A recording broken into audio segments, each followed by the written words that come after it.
Hello guys, welcome back to the channel. In today's video, I'm going to show you how to complete Expedition Volunteer Quest from Vanya for the upcoming Call of Whales event in Heartopia.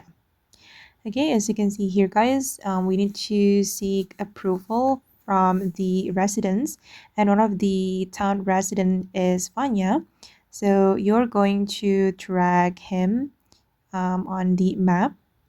Okay, you can click on track and then you're going to talk to him, then take the quest from him, the Expedition Volunteer Quest. Okay, click on Leave It to Me. And for the quest, guys, we need to catch 3 fish, and we can catch any fish, guys. You can catch the lake fish or river fish or sea fish. It's up to you. You need to catch 3.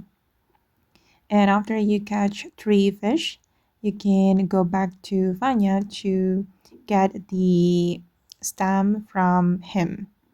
Okay, I'm gonna go back to him and talk to him. And after that, we're going to get the approval or the stamp. Okay, done. Okay guys, and that's how we can complete the Expedition Volunteer Quest from Vanya in Heartopia.